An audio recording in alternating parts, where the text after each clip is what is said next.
Zhang's Yulong Farm kicked off a great weekend of stallion parades in Victoria with around 400 people turning up to their base near Nagambie last Thursday. Yulong has built an incredible stallion roster, including the former champion Australian sire Written Tycoon and just the most amazing band of broodmares. They're joined this year by Lord Kanaloa's Japanese son in Diatonic and one of our toughest and fastest Aussie sprinters, Pirata.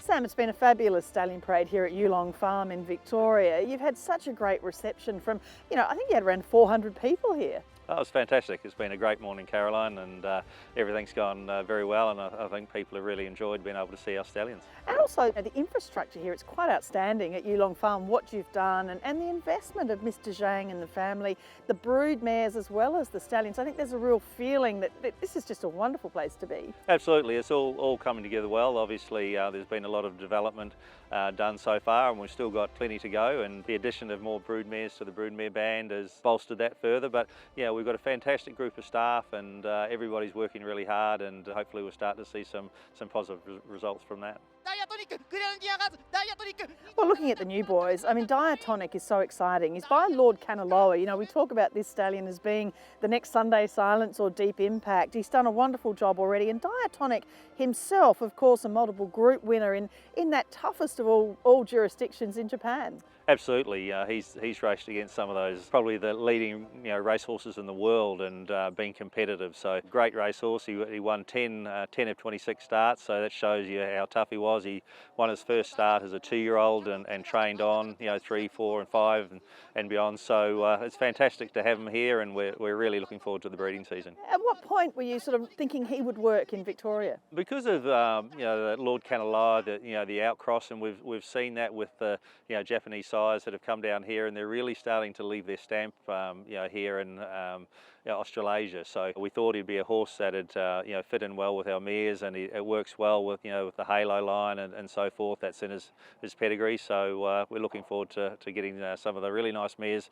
that Mr. Zhang has purchased bred to him this season. Yeah, and that halo line, well, obviously we've seen that through More Than Ready and Deep Impact and Sunday Silence, of course, but also on the dam side. So you've got that sort of cross of halo within Diatonic. Definitely, and I think the thing that interests a lot of breeders is he is a bit different on the pedigree side, and gives them the opportunity to get away from the traditional blood that we've had here in Australia, and we probably need to get a bit of diversity into our bloodlines. As a physical type, how would you describe him to mare owners? What do you think he'll throw? He's medium sized, but he's very well built. He's got a good shoulder and hindquarter on him. A lot of the good stallions aren't big stallions sort of thing, and he, if I look back at Arrowfield, the Not a Single Doubt and Schnitzel, and then even in Japan, Deep Impact, he was only a medium-sized stallion. But I think his sire is a good sized stallion in Lord Kanaloa, so I think he'll suit lots of different types of mares. Probably I just wouldn't want to send a really small mare to him, but across the board I think he'll suit a lot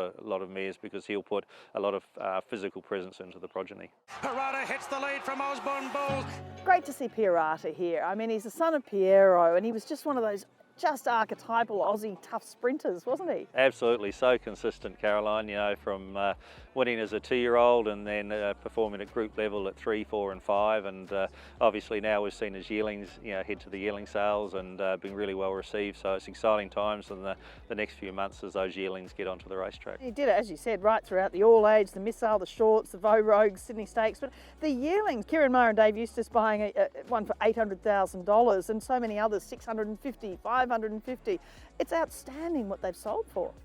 It is. It's obviously the physical types that he's been able to leave so far have attracted a lot of the leading trainers and buyers, and that's what when the opportunity came that we could buy equity into the horse that interested us. We'd bought a couple ourselves as yearlings, and we're really happy with what we'd seen at the yearling sales. So to have him standing here at Yulong is fantastic, and today he's looking very, very well, and he's fitted into the farm perfectly. What do you see him throw? I mean, Pierata was that interesting stallion, bred to be more of a distance sort of horse and winning, being a champion 2-year-old, winning a golden slipper, but throwing Derby and Oaks winners. Pierata is a sprinter. What do you see him throwing? I think he might throw earlier horses, and that's the feedback that we're getting from the trainers, that they're thinking that the ones that they've had in the stables will be up and running as 2-year-olds. So we'll wait and see, but it's always good when you get that sort of feedback from the trainers. But he himself is very consistent right throughout his career, but it sounds like his progeny might be up and running early. And Lucky Vega, Tagaloa, Grunt, Alabama Express, they're all at different stages of their careers, but they all seem to just capture everyone's attention here today.